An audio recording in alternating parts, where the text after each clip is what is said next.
So let's start our today's lecture by invoking Lord Ganesha first. Gajananam Bhutganadisevitam Kapit Jambufalsar Bhakshanam Umasutam Shok Vinashkaranam Namami Vigneshwar Pad Pankajam.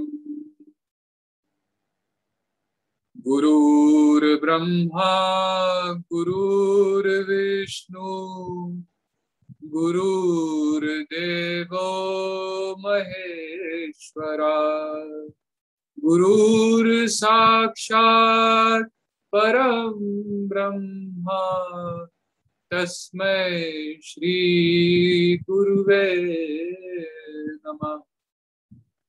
Om Sahana Bhavatu Sahana Bhunaktu Sahaviryam Karvavahe Tejasvinavadhitamastu Ma Vidvishavahe. Om Shanti Shanti Shanti.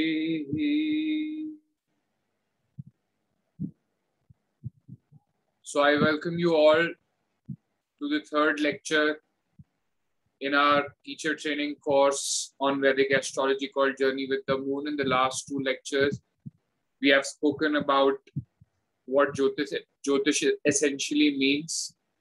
And in the penultimate lecture, we discussed about the concept of time. And going on with our journey with the moon today, we are going to be discussing Panchang. So Panchang is basically the Vedic calendar.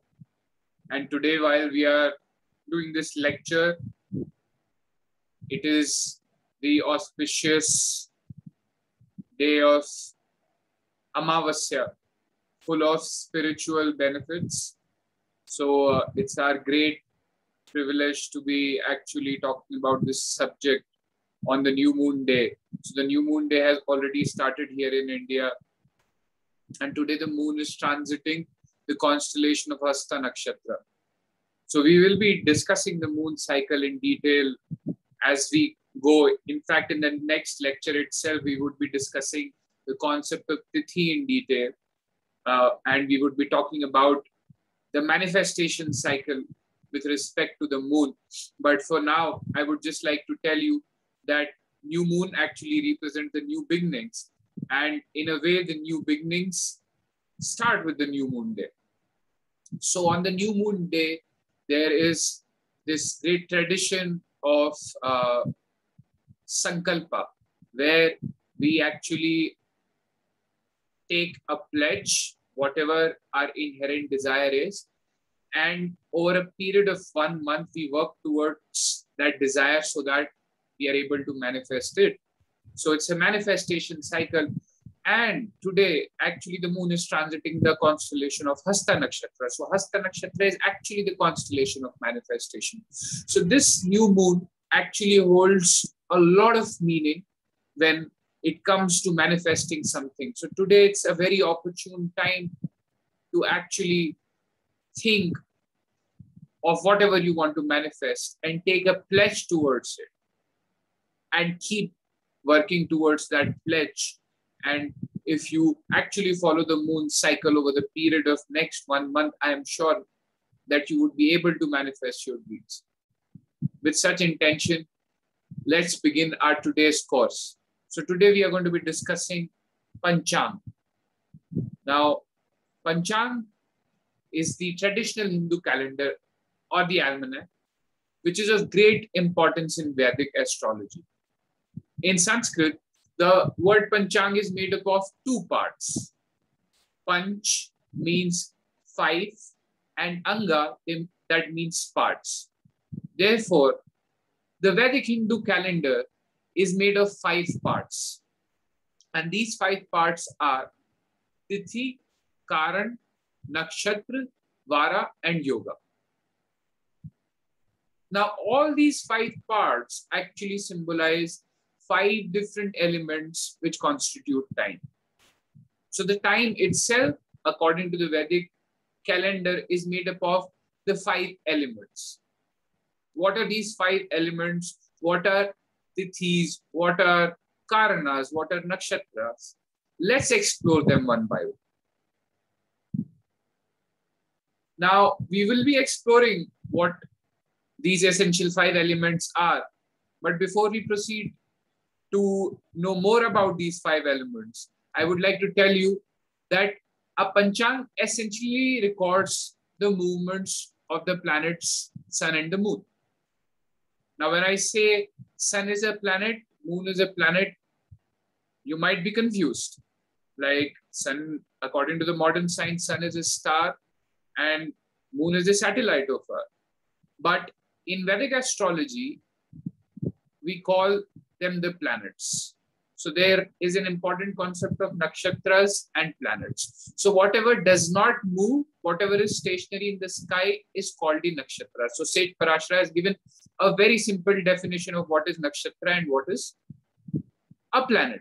So what does not move, what remains stationary in the sky is called the nakshatra, and what moves across these stationary objects in the sky, they are called the planets. So in that sense, Sun and Moon are the planet, even though Sun remains stationary, but there is an apparent motion of the Sun, which is observed from the Earth. So if we are on the Earth, we actually see the Sun rotating around the Earth. So this is the apparent motion of the Earth, and the path actually traced by the Sun, this apparent path of motion traced by the Sun over a course of a year is called the ecliptic.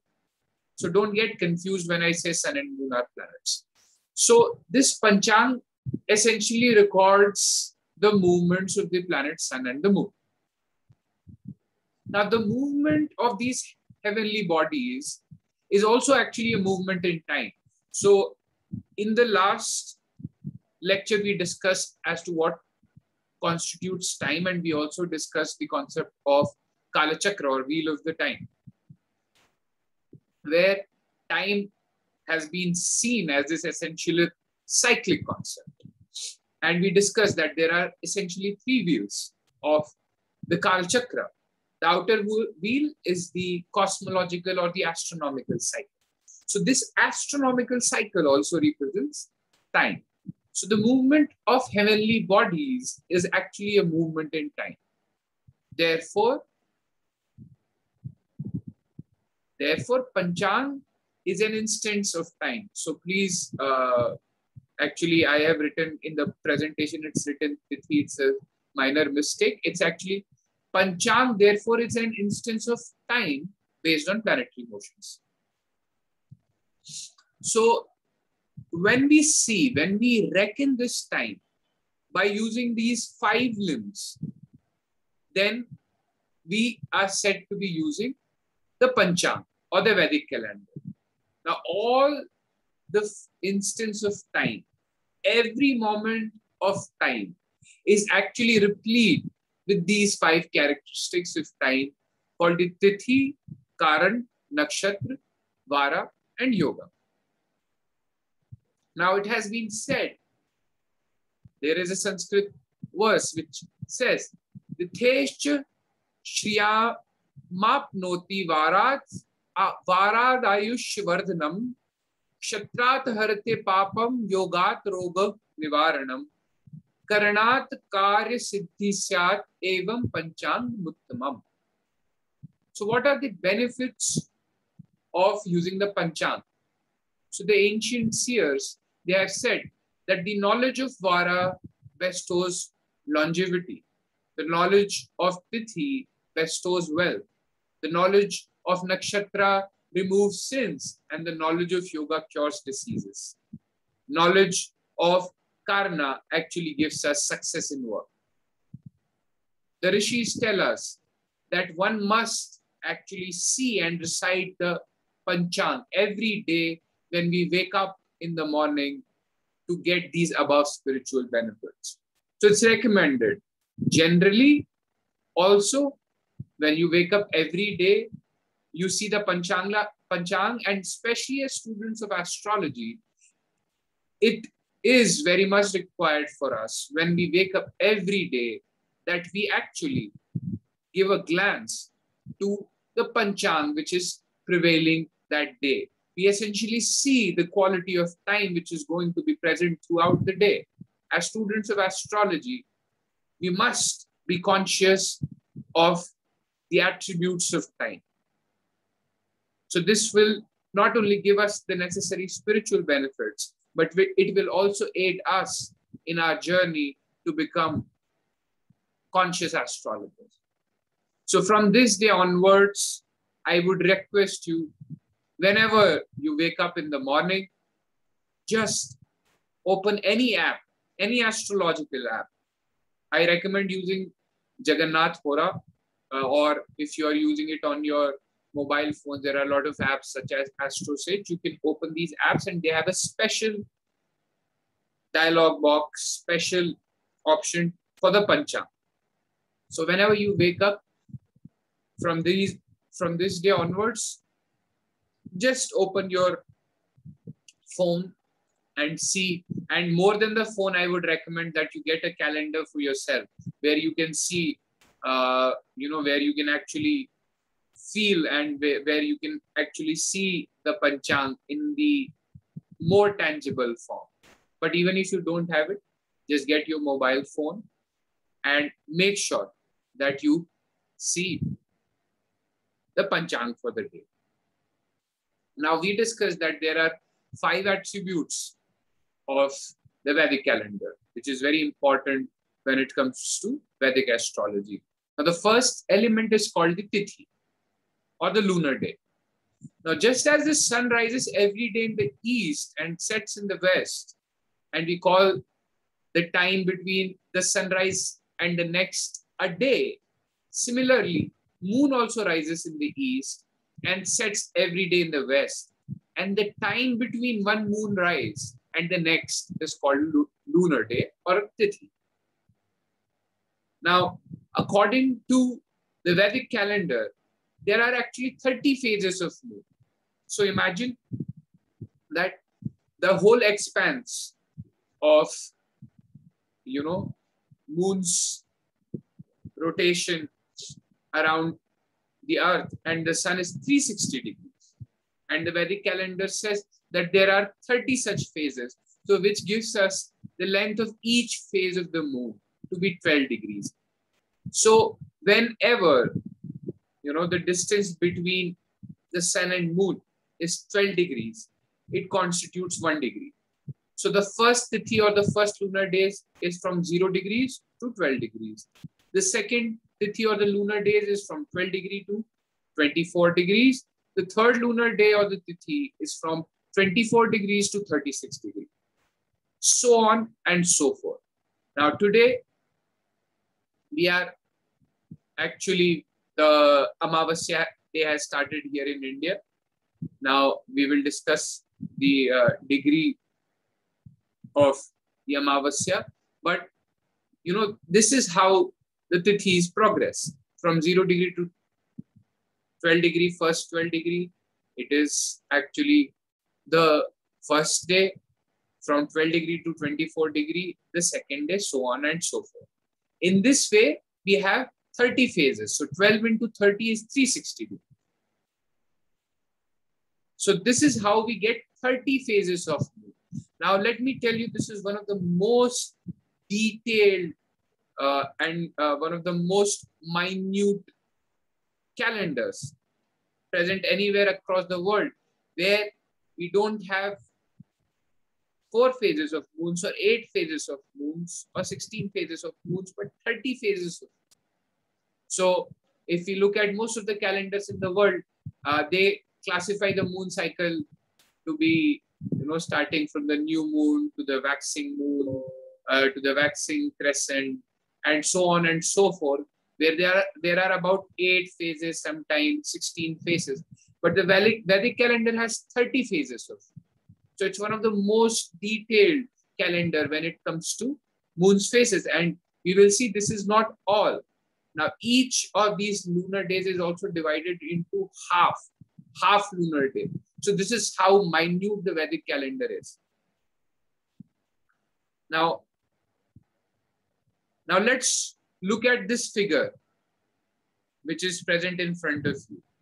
Now we said that actually there are 30 phases of the moon. Now let's look at how these 30 phases of the moon actually generate. So if we see, this is the earth here. Now the moon is rotated around the earth like this, and the sun is stationary. Now, when the moon is at this spot called A, this spot here, if you look at it, that the moon is actually conjunct the sun. This is called the conjunction, when it is right above right on the same longitude as that of the sun. So if you see that the lit part of the moon, which is white here, that is not being seen from the earth. And that is why it is called the new moon day. When the sun and moon are actually conjunct in the sky, the opposite part of the moon, which is not visible from the earth, that gets lighted up, and the part which is visible from the earth does not receive any light, and that is why we get the new moon. So today, while we are recording this video, we are already in the new moon day. So when the difference between the longitudes of the sun and the moon is just 0 degrees, that's when we get exactly the perfect new moon. So we just studied that the length of each tithi is about 12 degrees. So when the difference in the longitude between sun and moon is between 12 degrees to 0 degrees, we get the Amavasya Tithi. And right when the sun and the moon are conjunct in the sky, we get the Amavasya Tithi. So accordingly, we have the Amavasya Tithi today. Now let's look at the opposite. Let's look at the opposite face, the point P here. When the moon is right opposite to the sun, when it is 180 degree opposite to the sun, we get to this point P, where the part which is facing the earth is actually fully lit by the moon's light. Now this is called the full moon day. So this tithi is called the full moon day. So in between this full moon day and new moon day, we have 30 phases. So from the new moon days, we start shifting. From 0 degree to 12 degree, we have the first phase of the brighter half, which is called the Shukla Paksh. From 12 degree to 24 degree, we have the second day of the brighter half. So on and so forth, until we reach from 168 degree to 180 degree, that is the Purnima Tithi. That's when the moon becomes full, when the half part which is facing the earth becomes fully glowing from the sunlight, as it is right opposite the sun. And as the moon is facing the earth, that day is called the moon, Purnima, or the full moon day. And from that point onwards, the moon actually again starts rotating, and its brighter half slowly decreases. This is called the darker half, or the Krishna Paksha. And the moon actually returns again from the position where it started and becomes new again. So this one cycle from the new moon to new moon is called one lunar month. This is known as the cyanotic cycle of the moon. So we will be discussing this concept of tithi. We will be discussing each lunar day in detail, starting from this day onwards. So once we understand the basics of Panchang, The next lesson is going to be about the Tithi, where we are going to discuss all these concepts in much greater detail. And we're going to be discussing each phase of the moon, because each phase of the moon is pregnant. Each phase of moon is full of information and knowledge, which is very important for an astrologer to know.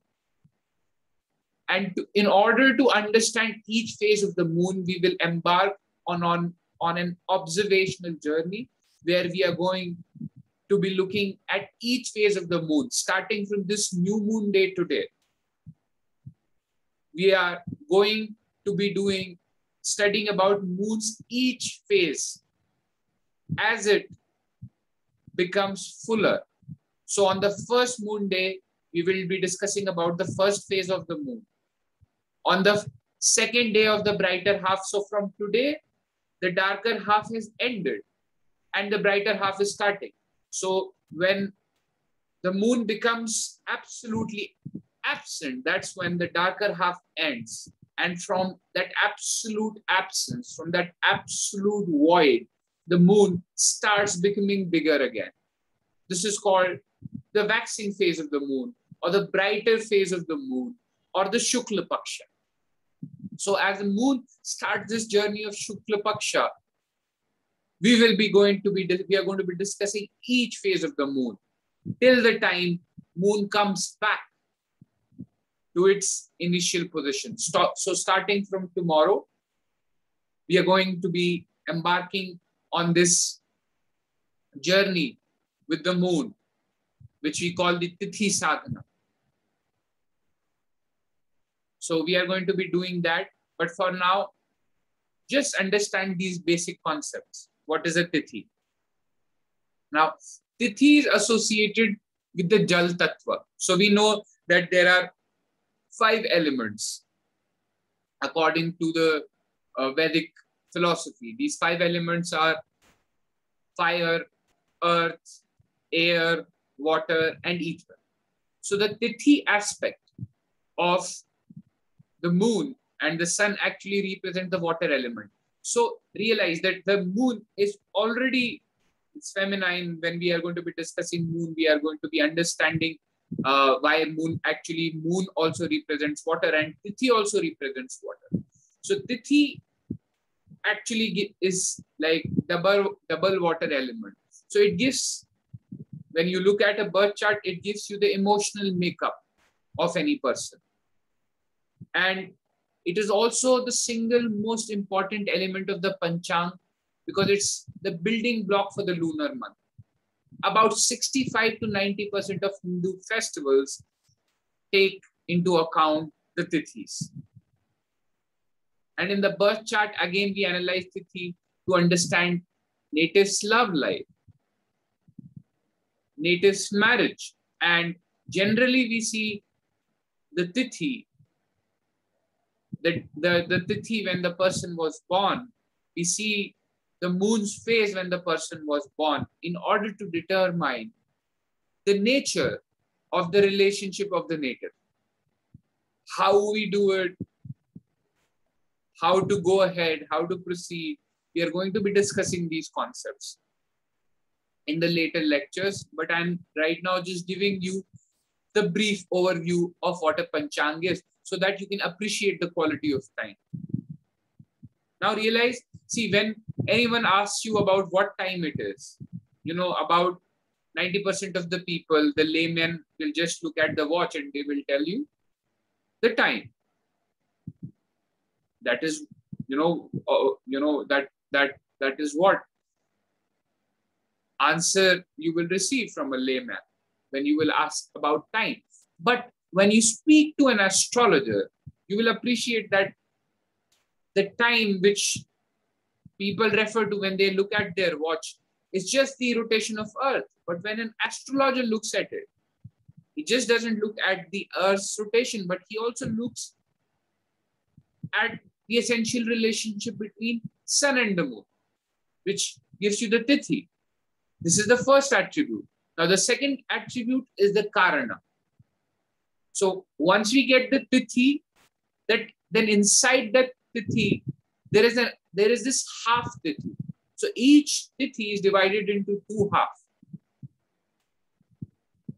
So all the 12 degrees, we cannot say that all the 12 degrees will have the same quality. But these tithis are then further subdivided into half tithis. So if the expanse of the tithi is 12 degrees, the expanse of the half lunar day or current is 12 degrees, is 6 degrees. Again, I'm sorry, there is a mistake over here. Please excuse this mistake. Tithi spans for 12 degrees and the karana spans for 6 degrees. Now there are 11 different karanas, 4 fixed and 7 unfixed or movable.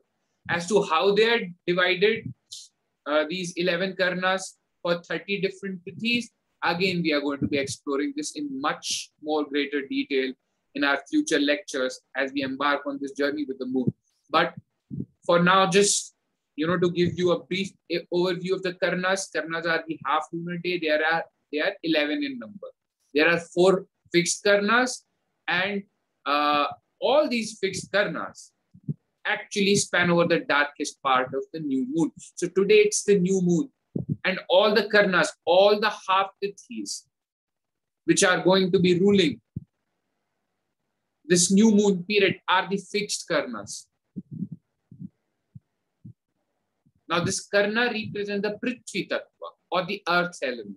So we look at the karna to determine the nature of work and accomplishments of the native. This is what the earth element represents, connecting to the earth, giving service. So the karna in a birth chart actually gives you the nature of work the native would be involved in. And in terms of electional astrology, in terms of deciding the auspiciousness or inauspiciousness of time, the karna gives you certain tithi, certain karnas. The concept of karna gives you certain passages of time, which must be necessarily be avoided, like the Bhadra karna. So we will see what are these Bhadra karnas and these fixed karnas, which must be avoided. So see, the subtlety and the nuance of this Vedic calendar. So we have 15 phases of moon in the darker half, 15 phases of the moon in the brighter half. These 15 phases are again divided into 2 parts. The half of the lunar day, which is karna. And not just this, alongside the tithi and karna, we have the nakshatras. Now, nakshatra is the measure of average distance traveled by moon in one day and night. That is 24 hours. So when the earth, in the last lecture also we discussed, when the earth rotates on its axis by 360 degrees, in 24 hours, when the earth rotates on its axis by 360 degrees in 24 hours, the moon rotates about 13 degrees, 20 minutes along the same time. So in 24 hours, the earth rotates by 360 degrees, the moon rotates by 13 degrees, 20 minutes. So which gives us the expanse of each nakshatra, which is 13 degrees and 20 minutes. Now these nakshatras and their numbers are based on the lunar return of moon, or the rotation of moon on its own axis. What do I mean by this?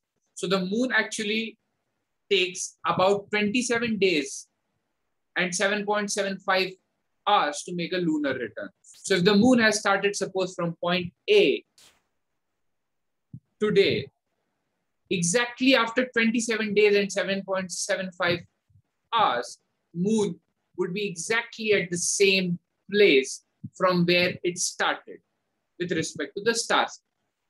These are called the nakshatras. So one scheme, there are 2 schemes in natal horoscopy where we are actually in the Hora Shastra. We say there are 27 nakshatras where we round off this 27 days and 7.75 hours to 27 nakshatras. And in another scheme, which is quite relevant, with respect to electional astrology or deciding the auspiciousness or inauspicious of time, we actually add an intercalary nakshatra called Abhijit, forming a number of 28 nakshatra. So there are few systems of Vedic astrology which take the nakshatras to be 27. There are other few systems which take the nakshatras to be 28. So we will discuss. We are going to be discussing all these nakshatras. So we are going to be discussing each nakshatra over the course, and we are going to be discussing, exploring each nakshatra in detail. And it's going to be a very illuminating journey. This is what I promised you. So right now, I'm just giving you this overview as to what is this nakshatra. Now, etymologically, the word nakshatras, its first sound is na. Na actually means the moon. And the word shatra is like quite closer to kshetra. It actually denotes moon sovereign over its own space. Now, the Rashi is with respect to the sun, where the sun is sovereign over the Rashis. With the nakshatras, the moon is sovereign. And it is said that all these nakshatras are actually the wives of the moon. So moon has 27 wives. So moon is actually the sovereign of these nakshatras. So nakshatra, moon sovereignty. So one etymological meaning of nakshatra is moon sovereignty. And in Sanskrit, we refer to an individual's name as Nama. Now this Na, as we just studied, means moon, and Ma means me. So Ma is the self. So when we combine, it is moon and me, Nama.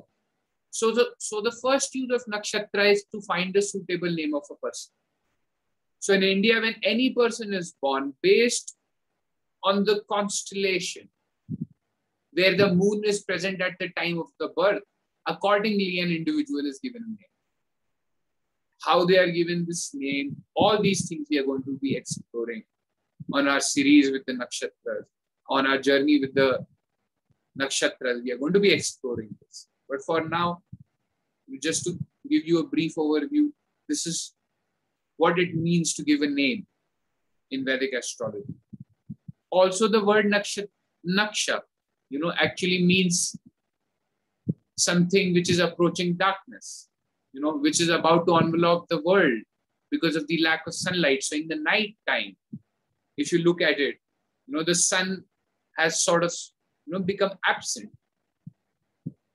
And when there is no sun, it is these stars which actually illuminate the world.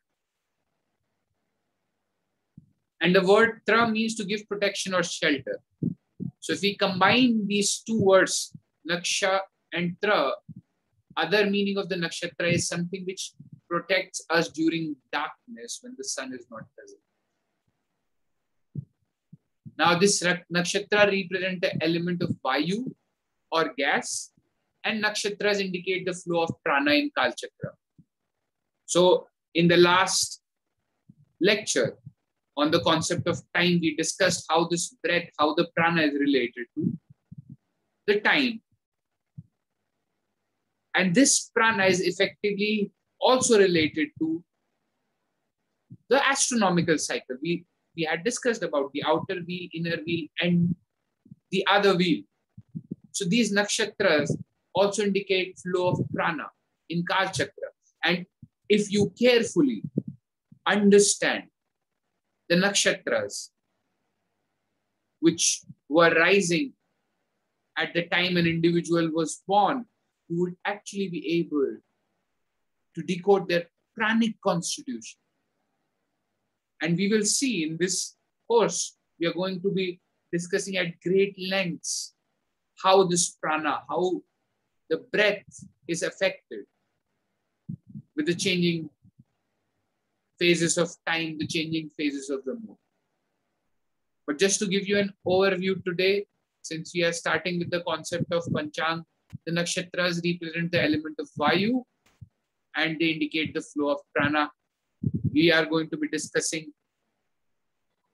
how the nakshatras are related to the Vayu and how do they aid us in finding the pranic constitution of an individual, and how do they aid us in finding, understanding the energy, because prana is the sum total of energy which is present in the universe. So with the aid of nakshatras, we can actually find out the changes in the energy pattern of the universe. So we have already discussed three important concepts. The fourth important concept is the Vara. The word Vara is actually the short word derived from the word Vasara. Now, Vasara means to stay, abide, dwell in. And Ra is reference to the Agni god. Very much like the name given to the Egyptian sun god Amun, Rahu also represents the fire principle. And you will see that there are a lot of similarities between the Egyptian, mythology and the Vedic mythology. We are going to explore it in our further lectures.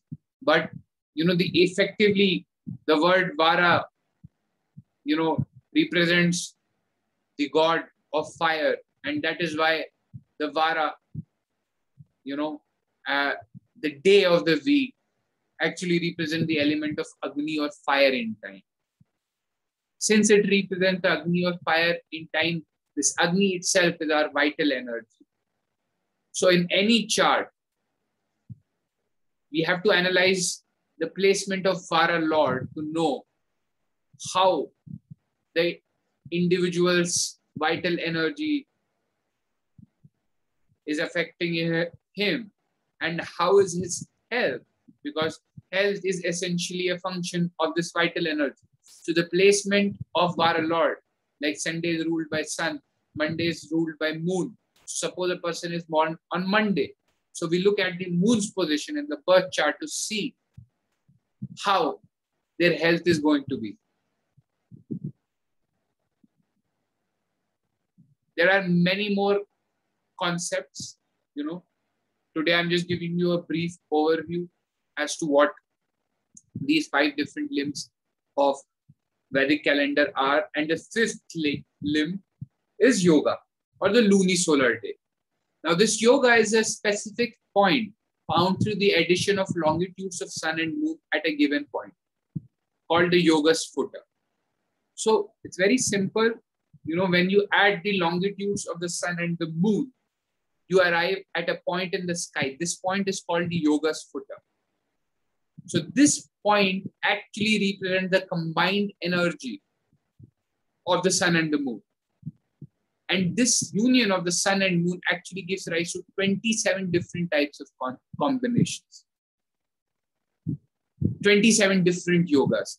Now, what are these 27 different yogas? Again, we are going to be studying in our future lectures. We are going to be taking them in detail. But for now, just understand that there are 27 such yogas. Now, this yoga actually represents the element of the Akash Tattva or ether. Now, we have come to the end of 5 important limbs of the Vedic calendar.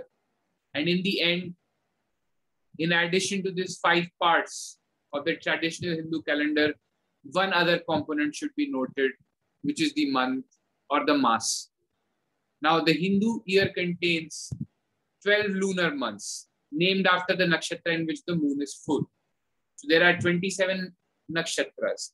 So depending on the nakshatra where the moon is going to become full, we accordingly name that month. So there are 12 such months. So when the full moon actually happens in the Chitra constellation, we call that month to be Chaitra. When the full moon actually happens in the Vishakha constellation, we call that month to be Vaishakha, so on and so forth. So I have shared with you the 12 lunar months, which you can see on your screen. So these are the important concepts, the basic fundamental building blocks of Vedic astrology. Any astrologer has to know this in order to appreciate time more subtly than any layman. You have to know every moment of time is made up of these essential 5 attributes,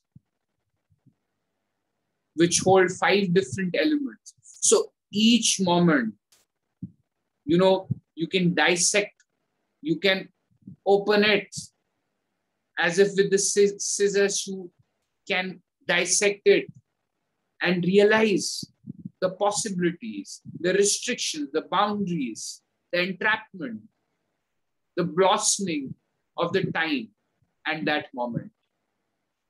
And this power only Vedic astrology gives, because it's so subtle. And you don't have 1 tool, 2 tools, 3 tools. You have 5 tools to appreciate the quality of time. And these 5 tools are further subdivided. Each tithi is like divided into 30 parts. Then further, each tithi is divided into, these 30 parts are divided into 2 parts. In a way, you have 60 classifications. Then this is not all. On top of it, you have 27 different constellations. You have 7 different weeks, 7 different days in a week, and 27 different yogas. Imagine how many permutations and combinations are possible. This is why no moment in time is same. At least not similar over a large period of time.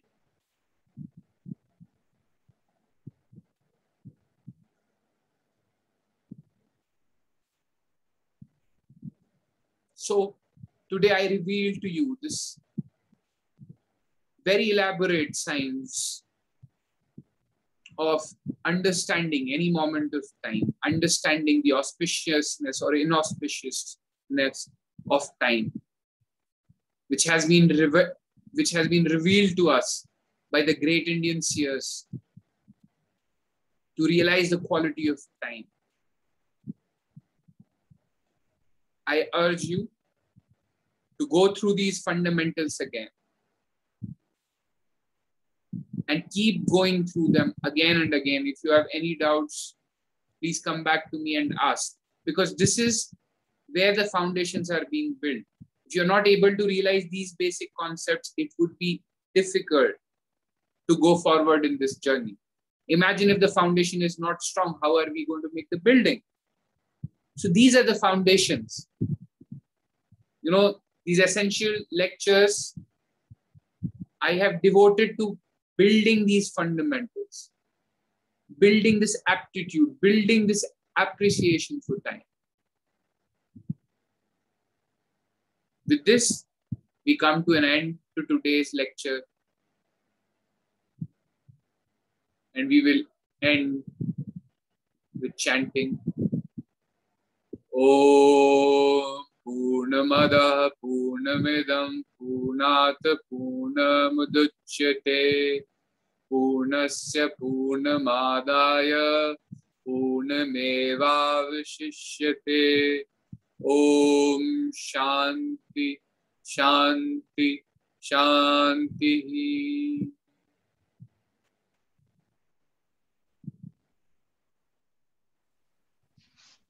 You're in bed already.